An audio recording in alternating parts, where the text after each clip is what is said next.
Stone Cold Steve Austin challenging Shawn Michaels for the WWF Championship with Mike Tyson as the special guest enforcer at what was probably the signature WrestleMania of the Attitude Era. I mean, it was a new time. It was the WWE was rebranded. It was reinvigorated with a new life, new energy, and a new rebellious spirit that just carried the entire time period.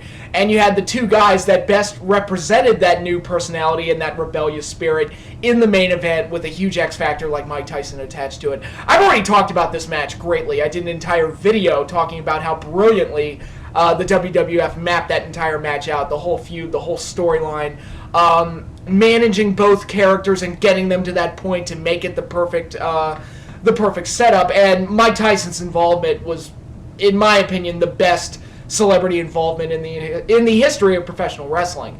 And this match was very much like, it's basically the Hogan-Andre of the Attitude Era. It was just the big signature main event match that will go down in history as one of the most significant main events of all time.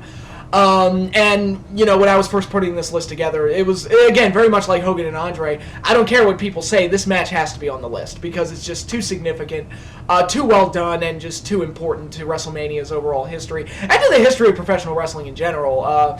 It's just too important for me to leave off. It's just truly significant, and one of the best setup main events that the WWF has ever done. You had Stone Cold Steve Austin being built up over the course of 97 and 98, and getting up to that level, becoming more and more popular with every passing week, it seemed.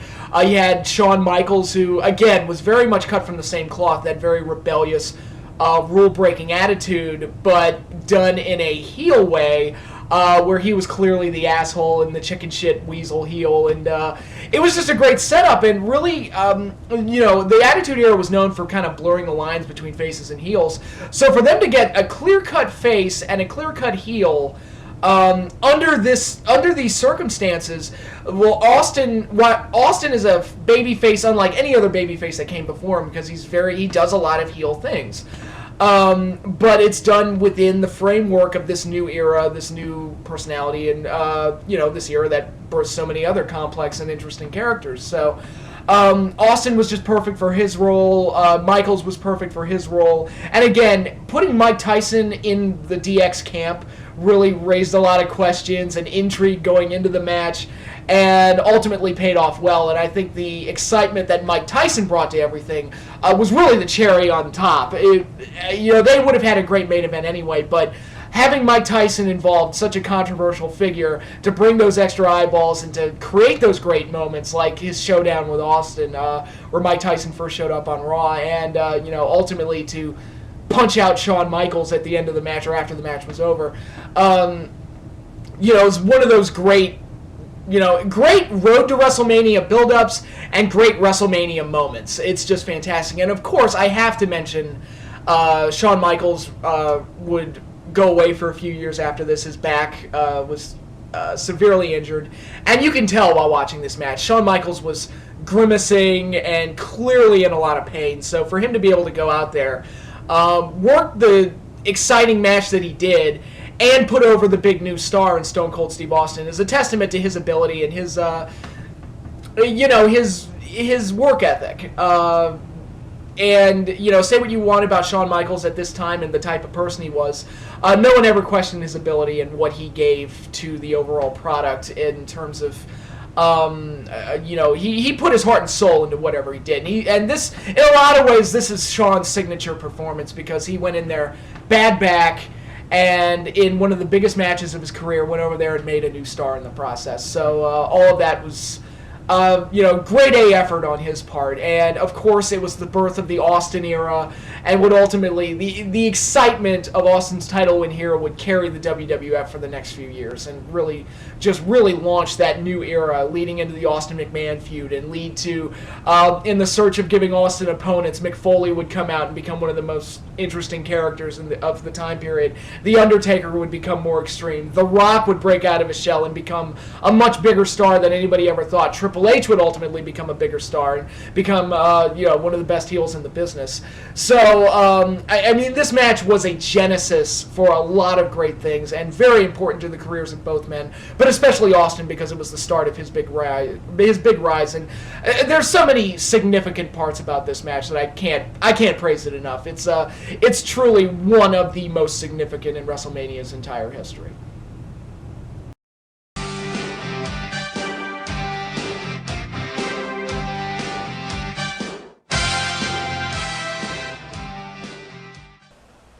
Now, I need you all to kind of go with me on this one, because this one might raise a few eyebrows, because the general consensus on this match seemed to be, it's very good, but it's not as good as some of the previous Undertaker matches, and the storyline wasn't all that great going into it, so it's not that great, and that seemed to be the overall consensus for the match. Some people might say that the Triple H matches are better and the Shawn matches are better and, and their matches with Undertaker, that's what I'm talking about. And probably have a ton of other WrestleMania matches that they would put above this one. But again, keep in mind what I said at the start of this thing.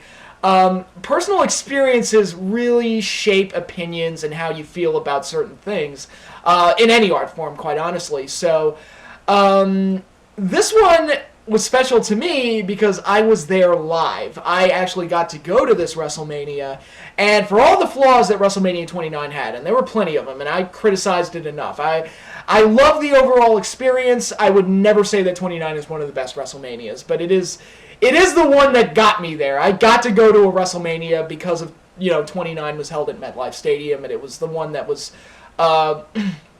it was the one that I was able to go to. So I can't hate 29 because it got me there. So, and I fully understand anybody that feels the same way about any other WrestleMania that they attended live, or especially their first one. And this match, CM Punk versus The Undertaker, so many flaws in the setup. The Paul Bearer thing was, using his death to push a storyline was a bit much, I think, and kind of, maybe they went a little too far into the bad taste territory. I don't know. I mean, that's really up to you. It didn't bother me that much, but it did feel like, what would have happened if Paul Bearer hadn't died? Because what would the storyline have been? Because it was clear that this was not planned 6 months before or 4 months before. It was like, let's get Punk to the title match with Rock, and then after that, we'll figure it out with him. And to me, Punk deserved a bit more of a plan heading into WrestleMania. They should have known what he was doing months before he dropped the title to Rock. I even thought, it was like, maybe it should be Punk, Cena, and Rock in a three-way for the title. I'm just saying, because Punk's just that important to everything that's going on. But, and also, the same problem that comes with every Undertaker WrestleMania match, we all knew Undertaker was going to win. It was obvious. It was this year more so than most others. It was just there was no indication that Punk was going to beat Undertaker at WrestleMania, and when he ultimately lost, I wasn't shocked. All of that said, the problems with the setup and everything, I enjoyed this match again for the live experience and how just excited that crowd was for the entire match. I mean, we were into it. That was clearly the match that the crowd was waiting for, that they wanted to see CM Punk and they wanted to see The Undertaker. And they just cheered all throughout the match, and it was just exciting from that aspect just to be in that crowd. It was definitely the most lively the crowd was the entire night, and if anything, it kind of wore us out for Lesnar, Triple H, and Cena and Rock. We were practically dead for most of those, but so it had that excitement factor. Again, being there live for the experience was great. But I also appreciated how creative a lot of it was. They came up with some really creative things. It wasn't just a straight-up Undertaker finisher fest, which is what his last few Mania matches have been. There was some of it. Of course, Punk kicked out of the tombstone, but they did some creative things in there, like Paul Heyman's involvement in it and slipping the urn in so Undertaker or Punk could break out of the last ride. And I loved I'm twisting my tongue. The Anaconda Vice spot where Punk locked in the Anaconda Vice and Undertaker sat up while still in the hold and stared him down. I thought that was a very cool visual, and kudos to whoever came up with that. I'm willing to believe it was Punk who came up with it, but because he strikes me as having that kind of creative mind to come up with stuff like that. So, Some of the counters I thought were very cool. They did the Tombstone flippy spots that Undertaker's been doing since the Undertaker versus Undertaker match at 94, but they did it to where Punk was able to get the GTS on him, and of course Undertaker no-sold the GTS, which, some people would complain about that. I think it fits Undertaker's character that Punk has to really go the extra mile to beat him, and Punk's more of a conniving, as a heel, he's more of a conniving, intelligent heel that finds ways to weasel out of things. So his finisher not being a kill blow, I kind of go with it. It's kind of like when Undertaker no-sold the super kick at the first Hell in a Cell. I think it fits within both characters for that situation to happen. But yeah, I love the match for the excitement. The table spot where Punk went through a period last year where announce tables hated him because he did the Randy Savage elbow drop onto the announce table onto Undertaker, and the table didn't break. Yet in his Royal Rumble match with The Rock, he tried to rock bottom The Rock through the table, and the table broke. And they both kind of just collapsed out. It was like, man, announce tables they just don't do what Punk wants them to do. But it actually made it sicker that it didn't break, because it just like thud. I mean, I could hear it from where I was, and I was in the upper deck. And you could hear the thud, and it didn't sound good. It seemed more painful that way, but for the excitement and the creativity and the fact that I was there live, made up for a lot of the deficiencies in the storyline and the build-up and the fact that they didn't try very hard in setting the match up. That live experience is a very powerful thing and really makes something memorable. And I can honestly say I've only been to one WrestleMania, and because of that, this is the best WrestleMania match I've ever seen live. So for that, it got a spot on the top 30.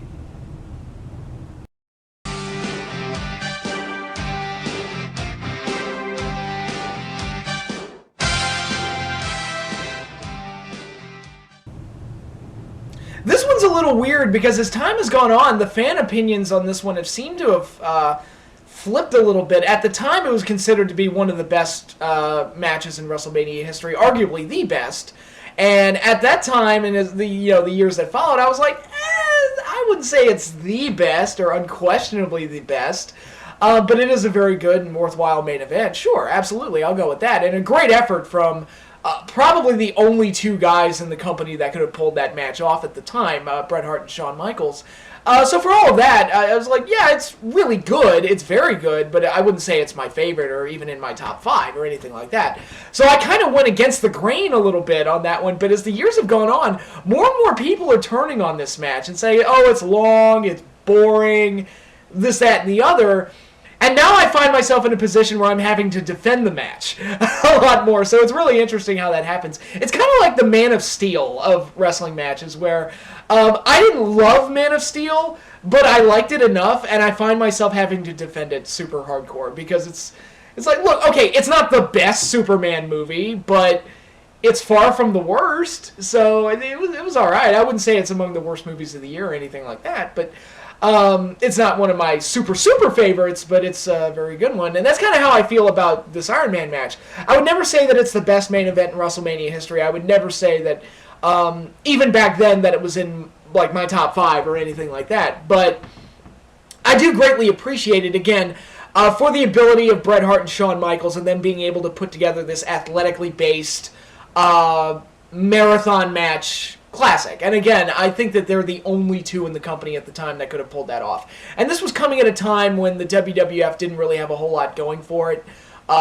creatively. So they just kind of said, you know what, we have these two awesome wrestlers, they're very talented, let's just let them go out there and do their thing. And that's what they did. And they did it for over an hour, and it really tested the athleticism, the ability, and just, what's the word I'm looking for? The resilience. Let's say that. The resilience of both men to be able to pull that type of match off, I thought was really very impressive. And again, if you're a Shawn Michaels fan, this match is a must-watch because it's where the boyhood dream came true, where Shawn Michaels won his first world title, beating Bret Hart in overtime. And that was one of the few times one of the first times I made a prediction about a match, and it actually came true. I was actually right. So it was like my young self was like, yep, called it, got it right. Or I said, it's going to go 0-0 the entire time, and then Shawn will beat Bret in overtime. And that's exactly what I said, and that's exactly what happened. So, as for my young markish self, it was the first time I made a prediction, and I was actually completely correct on how the match would play out and how the finish would play out. Not that it was obvious or anything, I just thought, it's like, that would probably be the best way to do it, if they stayed, or at the very least, kept them tied all the way through. And I thought that was actually a very cool way to do it. They have no falls scored for the entire hour, because I think that made them both look even stronger and like even harder to beat, and made the match look like it was even harder to win. And that the closing seconds where Bret had Shawn in the sharpshooter, I thought was really like the best part of the match for me, aside from the finish. And I don't know, I thought it was just very, very good, and the best possible match that the WWF could offer during this time period. Again, I'm not going to sit here and say it's the number one greatest of all time. Obviously, I ranked it at 16. And I remember when the WWF ranked it at number 1 when they did their top 10 WrestleMania matches back in 2004, so that was 10 years ago. And they ranked it at number 1. I'm like, I wouldn't put it at number 1. But if I were going to put it on a top 10 list, it probably would have been 9 or 10. But even out of the first 20 WrestleMania, or first 19 WrestleManias. But I still greatly appreciate the match for just the ability of both men and how they were able to put the whole thing together. So, great effort by both. Big moment for Shawn. I really like this one.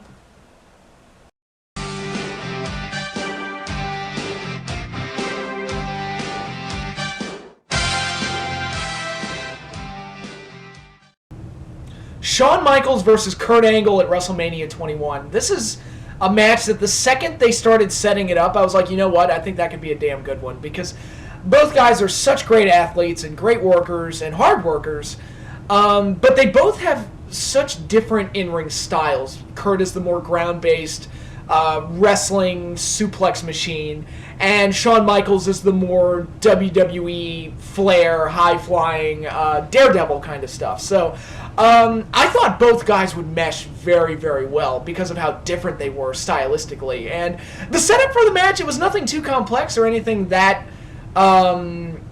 complicated, but it was great in its simplicity, where it was just, hey, I think I'm better than Shawn. I'm going to out-Shawn Shawn.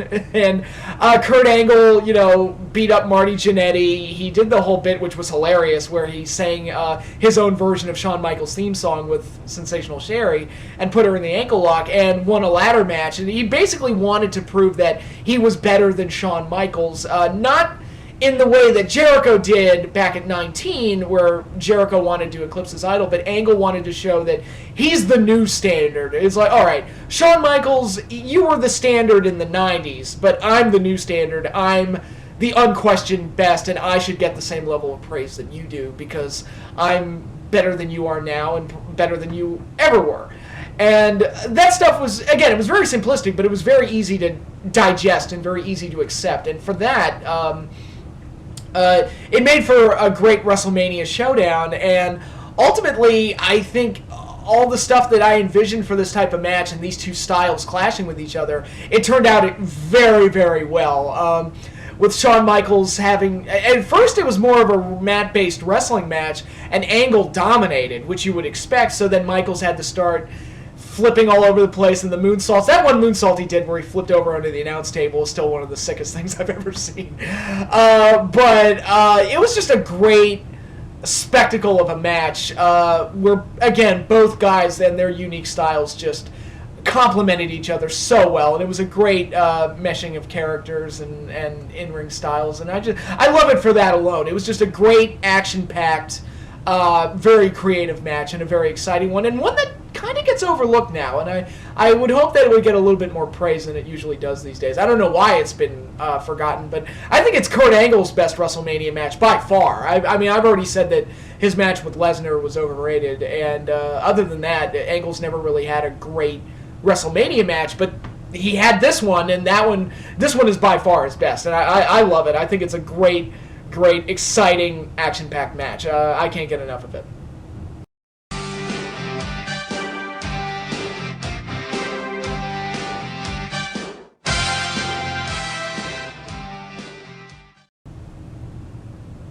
Man, Shawn Michaels is all over this part of the list. Who would have thunk that the guy called Mr. WrestleMania solely for having the best matches in WrestleMania history would be all over this list. I don't know. It's kind of shocking. Who'd have thought?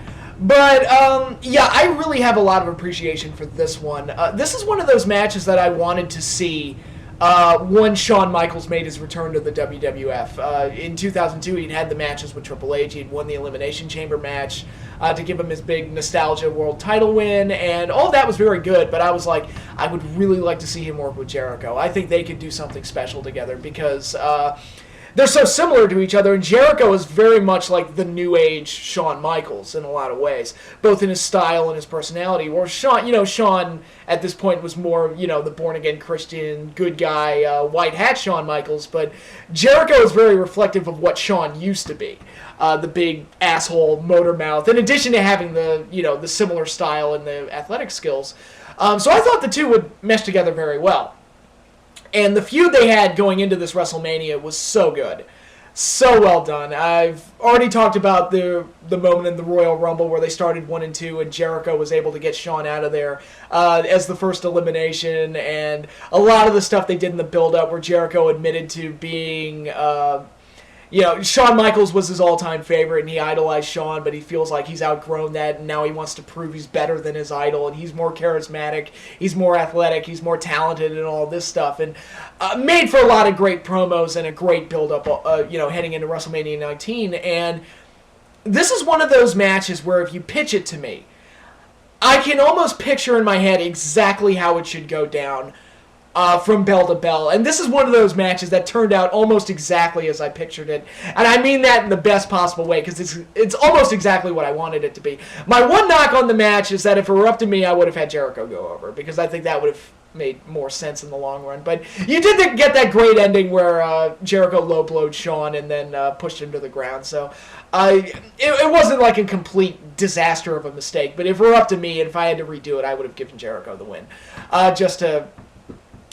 start some momentum with him and build him up beyond that point. But as it stands, basically they worked the match around Chris Jericho trying to out Shawn Michaels, and showing that he could do everything Shawn could do because he knew Shawn inside and out because he'd idolized him for so many years.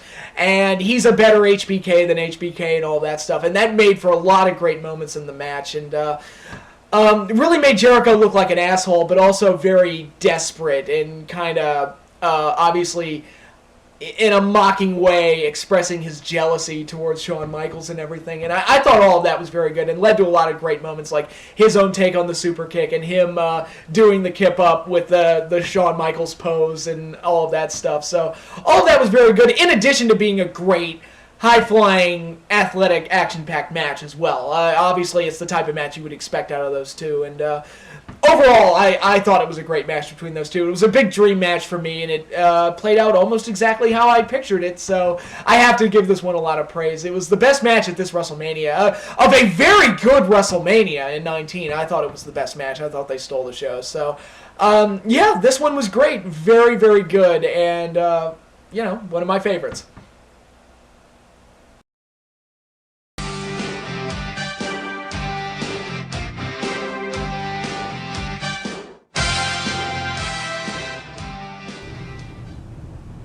Remember when the Intercontinental Championship actually meant something and actually played an important part in WrestleMania? Well, here's one of the better IC title matches in WrestleMania's entire history. Bret the Hitman Hart challenging champion Roddy Piper. This is a match that was set up because Bret was the Intercontinental Champion and he had to drop it due to a sickness. I don't know what the true reasoning was behind everything, but all I know is that it was supposed to be Mountie versus Bret at the Royal Rumble for the belt. And Mountie was somehow the Intercontinental Champion. They said Bret was sick or something and had a high fever, and Mountie was somehow the IC Champion, and Roddy was his replacement opponent, and Roddy beat him. And that ultimately set up this match where Bret Hart wanted his belt back and had to beat the Intercontinental Champion to do it, which was Roddy Piper.